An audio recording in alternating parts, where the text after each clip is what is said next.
mais la foi qu'on a, c'est de la mettre en toi. Ô Seigneur, convainc-nous.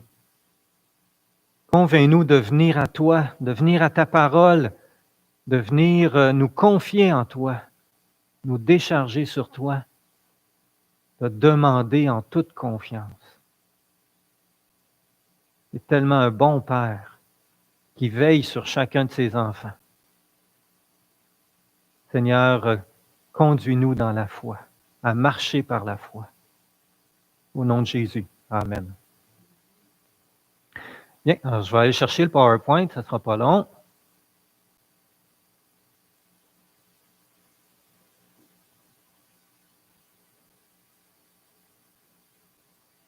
Ça. Je le vois pas. Ça doit être ça ici.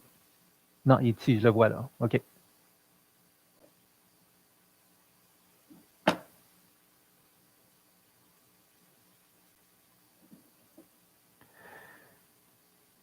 Eh bien, en tant qu'Église puis en tant qu'individu, on a des défis importants, on a des besoins, on a des requêtes qu'on amène à Dieu.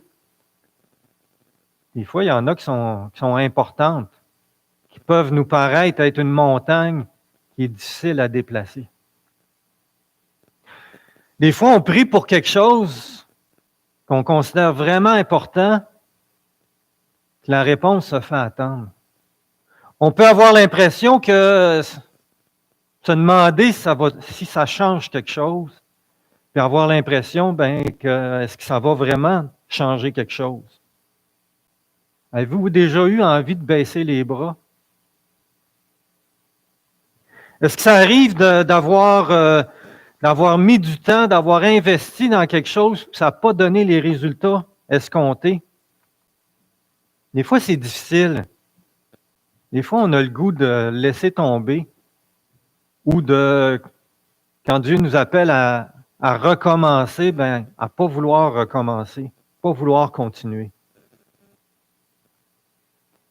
Pensez-vous que Jésus a passé par des moments comme ça, des moments difficiles? Pensez-vous que les apôtres ont passé par des moments difficiles? Certainement. Est-ce que ça leur est arrivé qu'ils n'ont pas eu les résultats qu'ils escomptaient? Certainement. Alors, qu'est-ce qu'on fait quand les résultats ou quand ce qu'on espère ne se produit pas comme on le souhaiterait? Est-ce que Jésus aurait quelque chose à nous enseigner là-dessus? Je pense que c'est certain, hein? Je vous invite à prendre Marc 11 au verset 20. Marc 11, verset 20, qui est un texte qui est dans le même contexte qu'on a vu il y a 2 semaines quand Jésus chasse les vendeurs et les acheteurs du temple. Et que là, il a maudit le figuier a séché. Et là, Jésus leur dit cette parole-là juste après. Alors, j'aimerais mettre la parole qu'on va regarder ensemble dans son contexte. C'est-à-dire que ces événements-là se produisent juste la semaine avant sa crucifixion. Alors, le dimanche, Jésus arrive à Béthanie, puis c'est là que Marie oint d'huile Jésus, avec le parfum pas le oint d'huile, mais le parfum de Grand Prix. Le lundi, Jésus entre triomphalement à Jérusalem, puis juste avant d'entrer dans la ville, eh bien, il pleure sur elle. Puis il va au temple, il voit tout ce qui s'y passe et retourne à Béthanie. Le lendemain, il revient, puis c'est là qu'il maudit, en chemin, il maudit le figuier, parce qu'il y a juste des feuilles puis qu'il n'y a pas de fruits. Là, il arrive au temple, il chasse les vendeurs et les acheteurs du temple, il va faire des guérisons, il va enseigner au temple, il retourne coucher à Béthanie. Le lendemain, il revient au temple et en chemin, les disciples s'aperçoivent que le figuier avait séché. Il va enseigner au temple et en soirée, sur le mont des Oliviers, il va enseigner les disciples sur la destruction du temple et le jour de son avènement. Le jeudi, c'est la préparation de la Pâque, le souper pascal, Gethsémani, l'arrestation, et le vendredi, sa crucifixion. Le figuier, au sens prophétique, était utilisé dans l'Ancien Testament comme la vigne, l'olivier, au sens figuré pour représenter la nation d'Israël. Jésus utilise lui-même cette image-là dans Luc 13, verset 5, quand il parle que un figuier qui ne porte pas de, il parle du figuier qui ne porte pas de fruits, et que là, son maître dit, ben, on va le couper, puis là, ben, le travailleur va dire, ben, laisse-moi mettre de l'engrais, puis, puis si l'année prochaine, il n'a pas porté de fruits, ben, tu le couperas.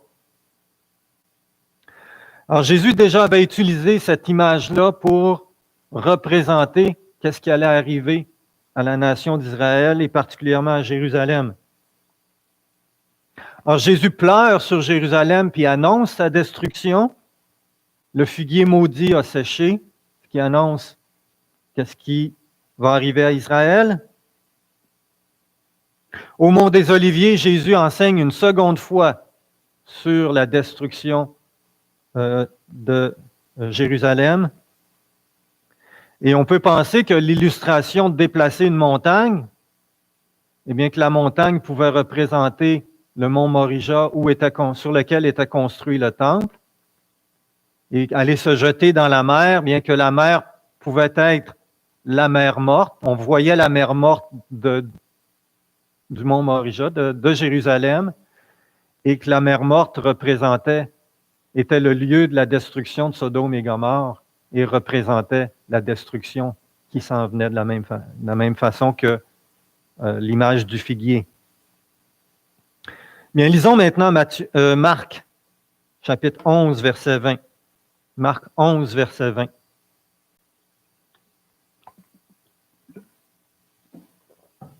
Le lendemain matin, en passant, les disciples virent le figuier qui était desséché jusqu'aux racines.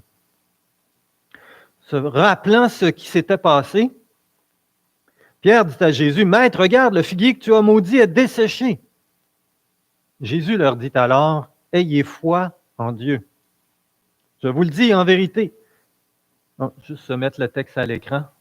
Excusez-moi, je l'avais à l'écran, j'étais au verset 23. Je vous le dis en vérité, si quelqu'un dit à cette montagne, « Retire-toi de là et jette-toi dans la mer », et s'il ne doute pas dans son cœur, mais croit que ce qu'il dit arrive, il le verra s'accomplir. Un texte parallèle dans Matthieu 21, verset 21, dit « Je vous le dis en vérité, si vous avez de la foi et que vous ne doutez pas, non seulement vous verrez... » Je reviens à Marc 11, 24. « C'est pourquoi je vous le dis, tout ce que vous demanderez en priant, croyez que vous l'avez reçu, et cela vous sera accordé. » Matthieu lui dit, « Tout ce que vous demanderez avec foi par la prière, vous le recevrez. » Verset 25, « Et lorsque vous êtes debout pour prier, si vous avez quelque chose contre quelqu'un, pardonnez-lui afin que votre Père céleste vous pardonne aussi vos fautes. » Alors, l'image de la montagne qui est déplacée n'était pas nouvelle. Jésus l'a déjà utilisée, on l'a dans deux autres passages, dans Luc 17 et Matthieu 17. Alors, dans Luc 17, c'est quand Jésus dit si son frère a péché, va et reprends-le. S'il a péché 7 fois dans la même journée, ben pardonne-lui 7 fois. Et là, Pierre va dire, les apôtres vont dire au Seigneur, augmente-nous la foi. Et Jésus va dire, si vous aviez de la foi, comme un grain de sénévé, vous diriez à ce sycomore, déracine-toi et plante-toi dans la mer, et il vous obéirait. Dans Matthieu 17, Jésus revient de la transfiguration avec Pierre, Jacques et Jean. Pierre, Jean, Jacques. Et là, les autres disciples n'ont pas réussi à guérir un enfant qui est possédé d'un démon. Et Jésus dit, c'est à cause de votre incrédulité. Je vous le dis en vérité, si vous aviez de la foi comme un grain de sénévé, vous diriez à cette montagne, transporte-toi d'ici là, elle se transporterait. Rien ne vous serait impossible. Mais cette sorte de démon ne sort que par la prière et par le jeûne. Donc, c'est une image déjà probablement qui était utilisée en tout cas que le Seigneur Jésus a utilisé plusieurs fois et qui avait un sens particulier. Je vais y revenir tout à l'heure. Dans le passage, on va regarder que Jésus dit essentiellement trois choses. Première, il dit « Ayez foi en Dieu ». Deuxième, il dit « Ne doutez point ». Et troisièmement, « Croyez que vous l'avez reçu ». Ayez foi en Dieu. Pourquoi Jésus prend l'image de la montagne qui va se jeter dans la mer? Puis cet autre exemple là, du sycomore, la même chose. Bien, parce que on appelle ça une hyperbole. C'est une image exagérée pour illustrer un point. Ça indiquait que l'accomplissement de quelque chose qui semble impossible. De prendre la montagne puis de la jeter dans la mer, ça semble carrément impossible. Mais le point, c'est que Jésus veut passer par cette image, c'est qu'il n'y a rien d'impossible à Dieu. Littéralement, Jésus dit, « Ayez la foi de Dieu ». Ça vous semble peut-être impossible que Jérusalem soit détruite, que le temple soit détruit. C'était ça le point c'était ça le point avec que le figuier ait séché. Imaginez pour un Juif ce que représentait le temple, la nation juive, comment est-ce qu'ils ont eu de la difficulté, les premiers disciples, à annoncer l'Évangile aux non-juifs. Ça représentait tout pour eux, là. Et que les disciples eux-mêmes font remarquer au Seigneur Jésus qui admirait la temple, sa construction, puis là, Jésus leur répète, tout ce que vous voyez, il ne restera pas pierre sur pierre qui va rester debout. C'était quelque chose de très difficile à accepter. Mettez-vous à leur place là, pour un Juif. Alors, ce qui semblait être impossible pour cette belle nation, ce beau temple, mais qui n'était que des belles feuilles, pas de fruits. Les fruits de la repentance n'étaient pas là. Alors qu'il soit destiné à être détruit, bien, soyez certains que la parole de Dieu va se réaliser. Ce qui est impossible, ce qui semble impossible aux hommes, est possible à Dieu.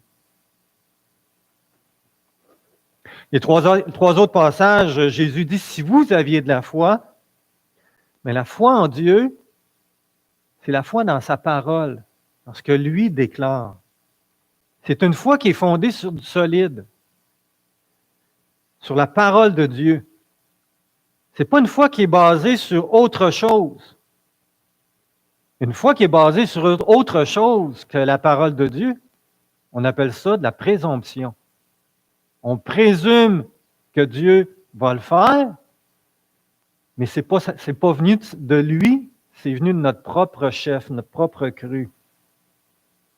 Alors, ce qui donne du solide à la prédiction de Jésus, que ça va arriver, c'est que ça vient de son Père.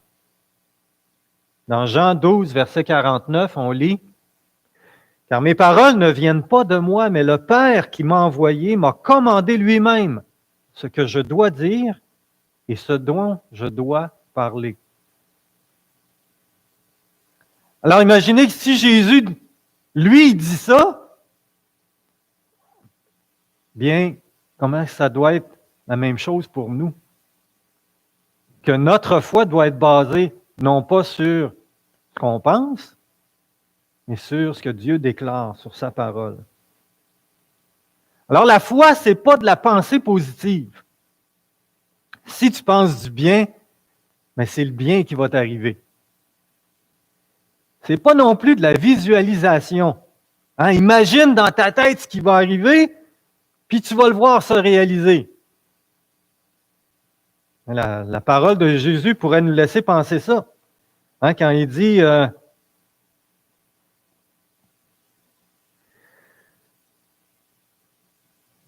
s'il ne doute pas dans son cœur, mais croit que ce qu'il dit arrive, il verra s'accomplir. Mais la foi, il faut qu'elle soit basée sur du solide. C'est pas non plus que l'Église, la prospérité, fait la promotion avec la parole de puissance. Je ne sais pas si vous en avez déjà entendu parler, mais c'est assez à la mode, ça, là. La parole de puissance, c'est quoi? Ben, ça met l'accent sur « crois que ce que tu dis arrive ». Alors, tu déclares quelque chose, puis si tu es convaincu, tu crois que ça va arriver, ben, ça va se produire. C'est ta parole qui va se réaliser. Elle a la puissance de se réaliser ce que tu déclares. Ben non. Parce que toutes ces choses, toutes ces pensées, ces paroles-là viennent du moi, ça vient de la chair. On a vu la semaine passée, ce qui est né de la chair est chair. La chair ne sert de rien, c'est l'esprit qui vivifie. Le Proverbe 28-26, il dit « Qui se fie à ses propres pensées n'est qu'un insensé. » Ça rime en plus. Qui se fie à ses propres pensées n'est qu'un insensé. Alors la foi, c'est pas ça. C'est pas la pensée positive, c'est pas la visualisation, puis c'est pas la parole de puissance. Ce que tu déclares qui arrive. La foi, c'est mettre sa confiance dans la parole de Dieu. Quand on met notre confiance dans la parole de Dieu, on dort sur nos deux oreilles. Pourquoi? Mais la foi qui sauve, c'est celle qui reçoit de Dieu, qui reçoit le don de Dieu, puis qui procure le pardon, la sécurité, l'assurance, la paix éternelle. La foi, c'est l'attitude de s'abandonner à celui qui peut tout, qui est notre Père, puis qui prend soin de nous. Fait qu'il arrête de mettre sa confiance dans ses propres efforts, dans ses propres capacités, pour mettre sa confiance dans celui qui est fort et qui est capable. La vraie foi, c'est celle qui engage le cœur. Ce n'est pas juste une question d'émotion ou de compréhension. C'est correct qu'il y ait des émotions, c'est correct qu'il y ait une compréhension, mais c'est pas l'enthousiasme qui fait que ça arrive. La foi qui est fondée sur, par exemple, quand Jésus faisait des miracles, puis c'est dit que beaucoup croyaient en lui, Jean 2, 23 nous dit que Jésus ne se fiait pas à eux. Pourquoi? Parce que la foi qui vient d'avoir vu des miracles, puis d'être enthousiaste des miracles, ben Jésus, il dit que ce n'est pas très fiable, ce genre de foi-là. Il y a aussi une foi qui est morte. Jacques nous dit que les démons aussi croient en Dieu. Mais leur foi n'a produit aucun changement. Parce qu'ils n'ont aucune intention de se repentir et d'obéir à Dieu. C'est une foi que Jacques nous dit qui est morte, qui n'a pas de concret, de réalisation concrète, de transformation.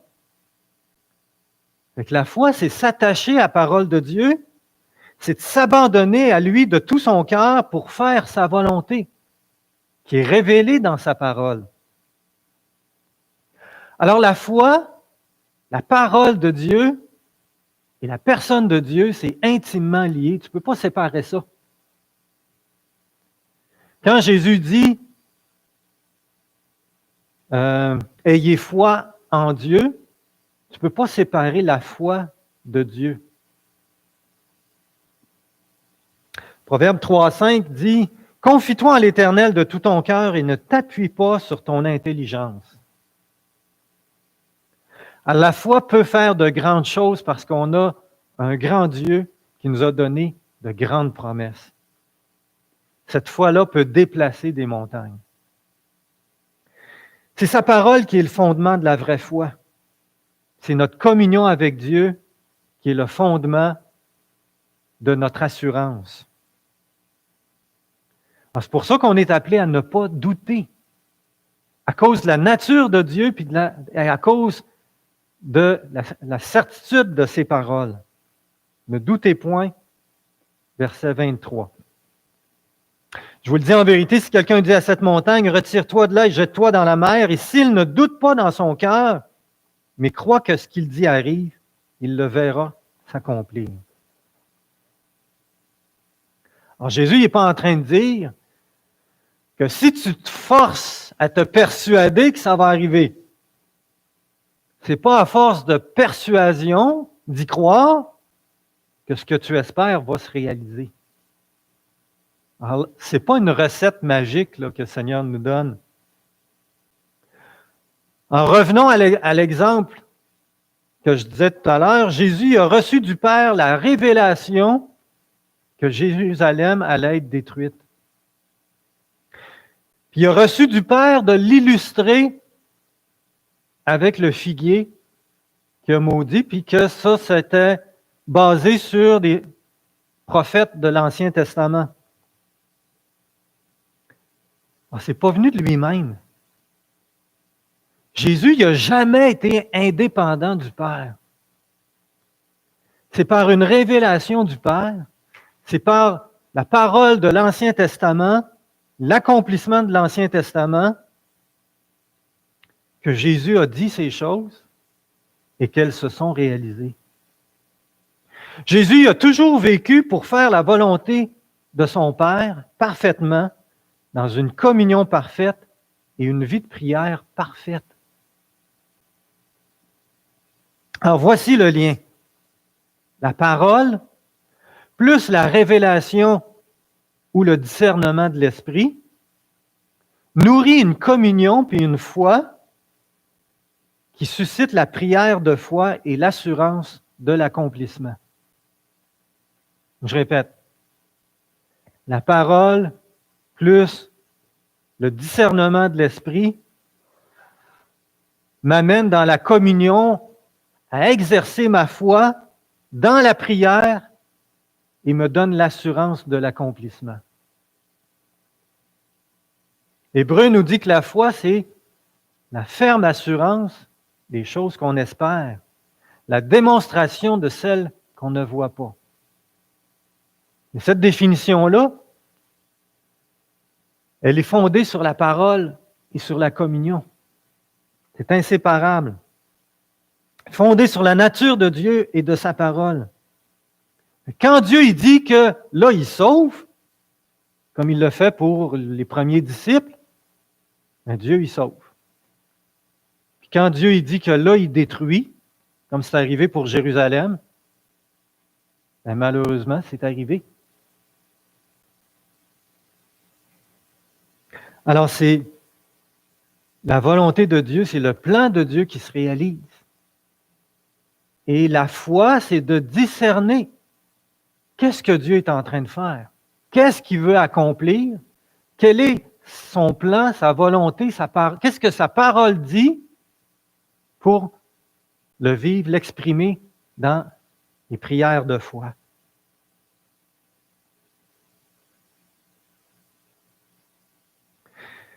Alors, comme je disais tout à l'heure, ça a dû être très dur pour les premiers disciples quand ils ont entendu le Seigneur dire « Vois-tu ces grandes constructions? Il ne restera pas pierre sur pierre, tout sera détruit. » Ça devait être vraiment difficile pour eux d'entendre ça. La décision de Dieu était arrêtée. Et ça a pris environ une génération pour qu'elle se réalise. Alors, et s'il ne doute pas dans son cœur,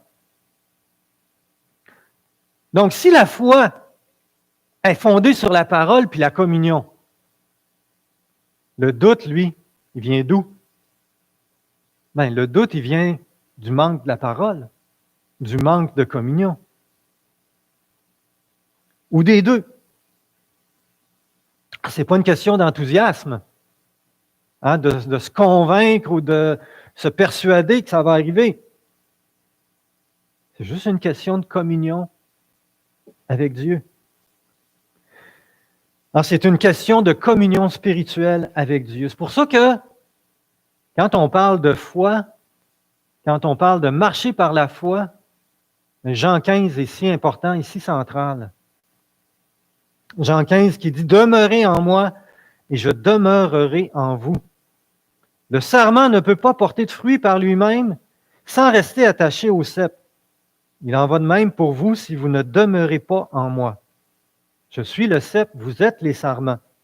Celui qui demeure en moi et en qui je demeure porte beaucoup de fruits, car sans moi, vous ne pouvez rien faire. Si vous demeurez en moi, que mes paroles demeurent en vous. Alors la parole et la communion. Si vous demeurez en moi, que mes paroles demeurent en vous, vous demanderez ce que vous voudrez et cela vous sera accordé. Ce qui manifeste la gloire de mon Père, c'est que vous portiez beaucoup de fruits. Vous serez alors vraiment mes disciples. Dieu est glorifié quand dans nos vies, la parole et la communion nous portent à amener des prières de foi qui se réalisent. Une foi qui est le fruit de la parole et de la communion avec Dieu glorifie le Père. Alors le doute, c'est l'inverse. C'est la négligence de la parole, de la communion, le refus de croire à la parole ou de résister à Dieu qui déshonore le Père. Alors, qu'est-ce qui fait obstacle à notre communion avec le Père? Quand on ne pardonne pas, c'est pour ça que Jésus le mentionne tout de suite après, verset 25.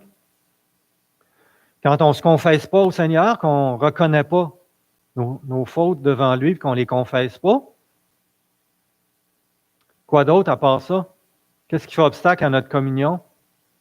Mais quand on résiste à l'Esprit de Dieu, qu'on lui désobéit intentionnellement ou qu'on lui résiste, qu'on fait à notre tête. Alors, c'est trois choses sur lesquelles on doit veiller pour être en communion avec le Père. Ça revient à dire à être rempli du Saint-Esprit. C'est synonyme de pardonner, confesser et de se soumettre à sa volonté. Alors, le doute se manifeste comment? Ça va se manifester de différentes façons, selon nos tempéraments, selon nos faiblesses. Alors, ça va être dans les inquiétudes, les peurs, les soucis, le découragement, le manque de se confier, le manque de se décharger. Et pour chacune de ces choses, la parole nous donne une voie de sortie. On a une parole pour nous aider pour chacun. Alors, je suis allé en chercher quelques exemples, mais il y en a plein d'autres. Les inquiétudes. Jésus dit, si Dieu habille ainsi l'herbe des champs qui existe aujourd'hui, qui demain sera jetée au feu, ne le fera-t-il pas bien plus volontiers pour vous, gens de peu de foi? Ne vous inquiétez donc pas. Sermon sur la montagne. Dans Philippiens 4,6, passage bien connu, ne vous inquiétez de rien, mais en toute chose, faites connaître vos besoins à Dieu par des prières et des supplications avec des actions de grâce. Parce qu'on a un Père qui nous aime, qui prend soin de nous. Et peur. Mais voyant que le vent était fort, il eut peur. Ça, c'est quand Pierre a marché sur les eaux.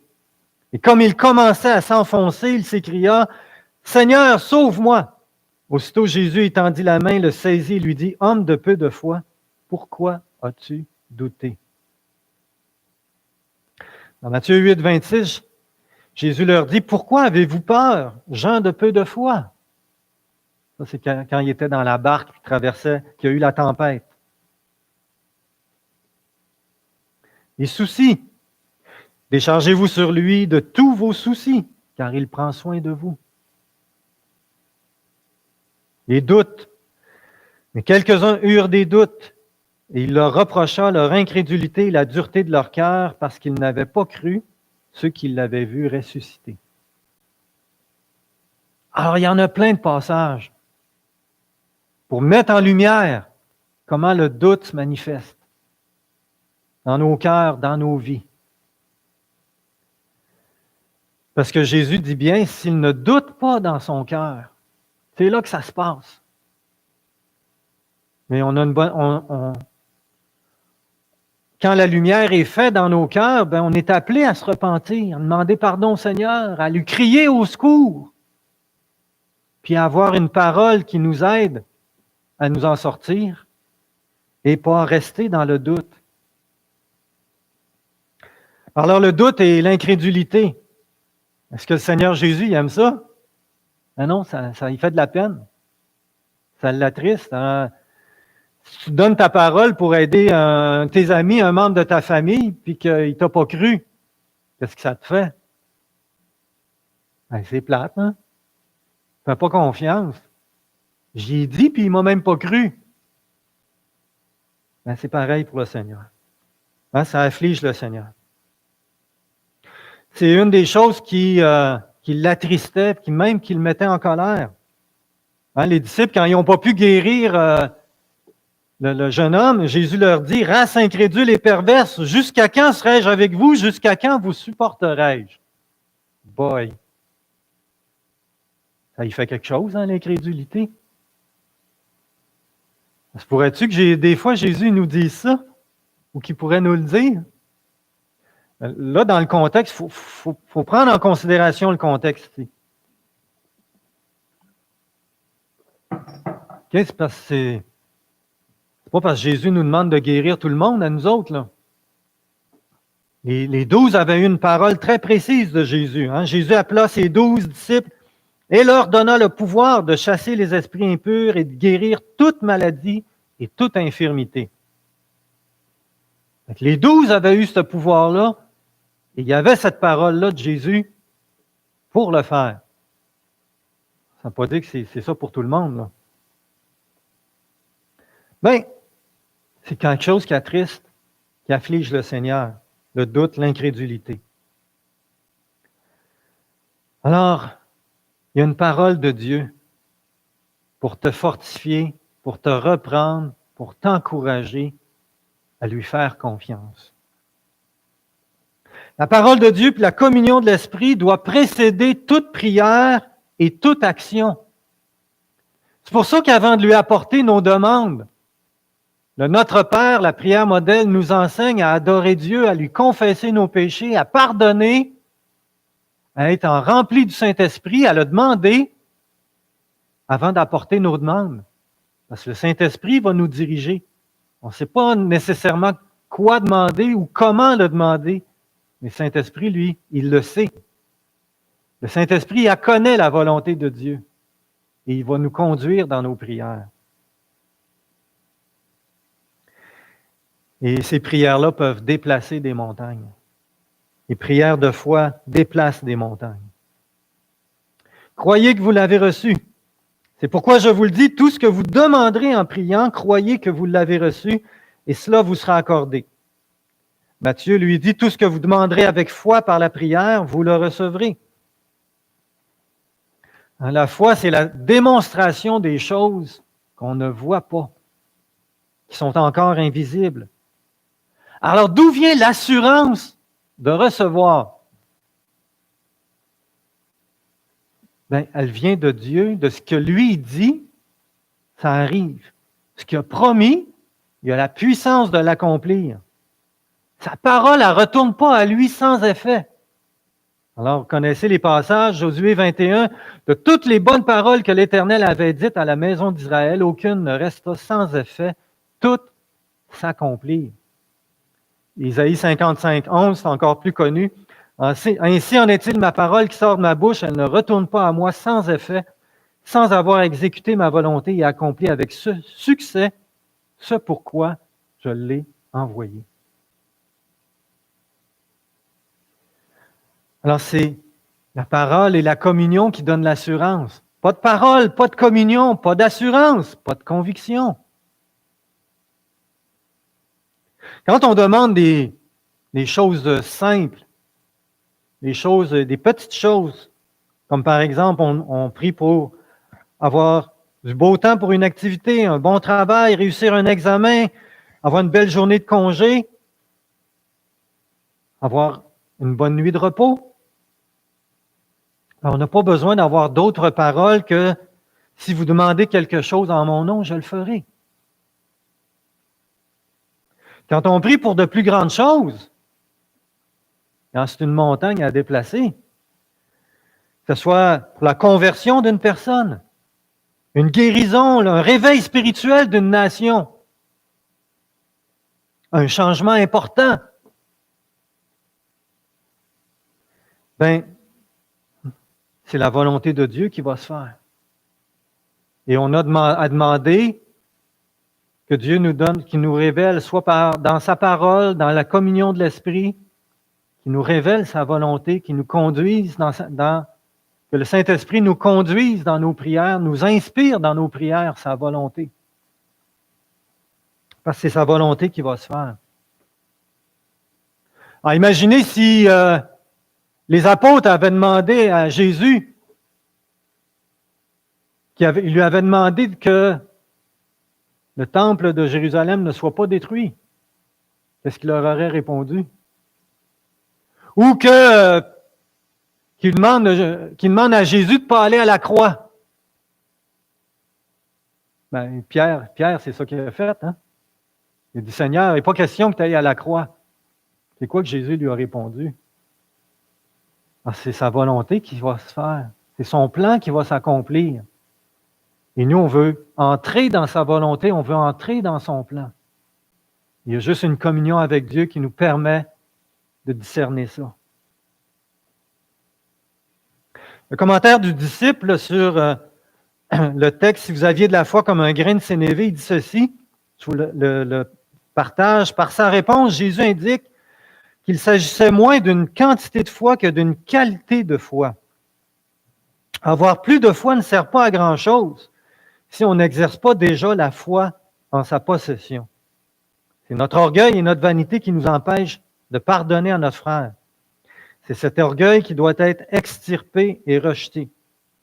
Si la foi de la taille d'un grain de sénévé, qui est une toute petite graine, c'est une des plus petites graines, si la foi de la taille d'un grain de sénévé peut déraciner un sycomore et la planter dans la mer, elle pourra plus facilement accorder la victoire sur la dureté du cœur qui est l'obstacle majeur au pardon, sans cesse réitéré envers un frère, le pardon.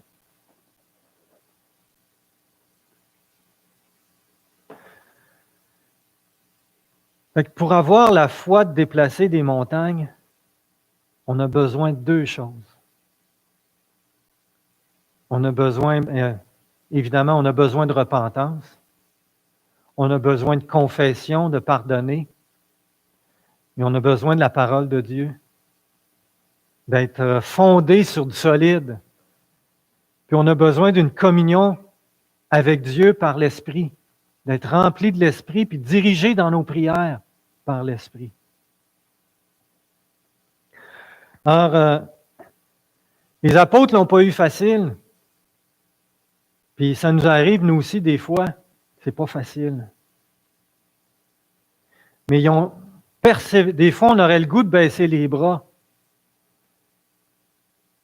Mais Seigneur Jésus, il a persévéré, les apôtres ont persévéré parce qu'ils ont eu foi en Dieu, puis ils ont eu foi dans sa bonté, dans son amour et dans son plan, dans sa volonté. Le plan de Dieu, c'était que Jérusalem soit détruite. Alors, la montagne, c'était pas de sauver Jérusalem. La montagne, c'était de sauver des hommes et des femmes dans Jérusalem et parmi toutes les nations.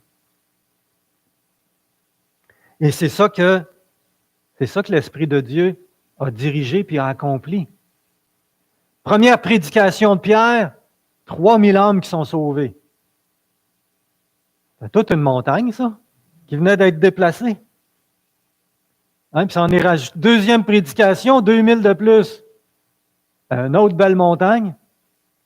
Les apôtres, que l'Évangile s'est répandu dans tout le bassin méditerranéen, puis au-delà. Ça aussi, c'était toute une montagne. Et c'était le plan de Dieu. Alors, déplacer une montagne, c'est pas de notre point de vue. C'est du point de vue de Dieu. Et c'est ce que Dieu affirme et ce que l'Esprit confirme et que notre communion discerne qui va nous donner l'assurance de ce qu'il va accomplir. Alors, il y a juste une conviction intérieure par le Saint-Esprit qui peut nous donner cette assurance-là. Et ça, c'est un apprentissage. Le Seigneur le développe dans nos vies spirituelles. Il va commencer souvent à le développer par des petites choses, puis ça va en grandissant vers de plus grandes choses. Développons notre communion avec lui, puis apprenons à exercer un discernement spirituel. Et encourageons-nous mutuellement. Ayons foi en Dieu. Il y a des montagnes qui vont être déplacées pour la gloire de Dieu.